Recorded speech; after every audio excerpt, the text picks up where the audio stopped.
Good afternoon, parents. I hope that you had a wonderful Thanksgiving weekend with your families and you are ready to continue with this week with your children. We started a new Fundations unit this week. Unit 7 will be 3 weeks long.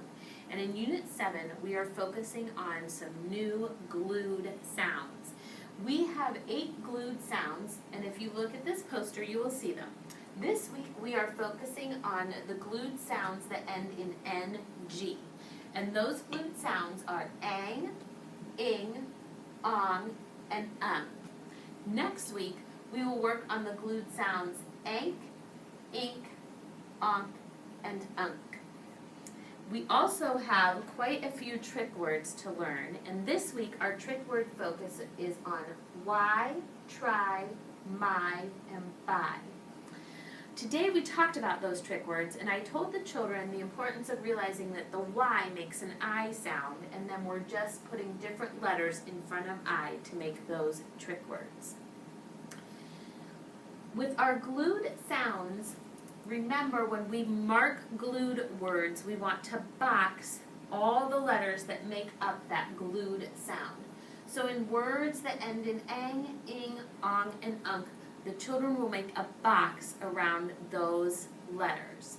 So, if you look at the smartboard, you will see what their homework paper should look like by the end of the week. We have our current words, or review words rather, our current words, trick words, and our sentence. You need to make sure that the children continue to make all of the markings that we have learned so far on our Fundations homework. So I have the paper here, and I'm going to show you how it should look when it is completely marked up. So for the word call, the children are going to want to put a star on the bonus letter. Number 2 for ham, we're going to want to make sure that they box the am in ham, our glued sound. In number 3, shells, they're going to underline the diagraph, star the bonus letter, then you want to have them underline the base word shell, and circle the suffix s. For our current words that end in our new glued sounds that end in ng, you're going to have them box the glued sounds in each word.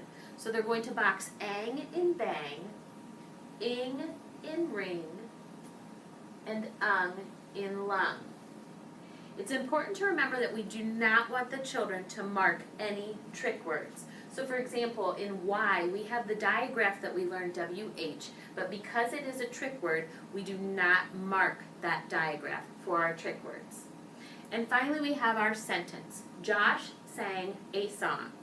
So you're going to have them underline the diagraph in Josh, box ang in sang, and ong in song.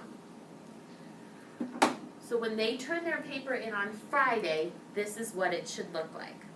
I hope this was helpful, and if you have any questions about Unit 7 as we go along in the next 3 weeks, feel free to send me an email, and I am happy to help you out. I hope that you all have a wonderful evening, and I will see your children tomorrow.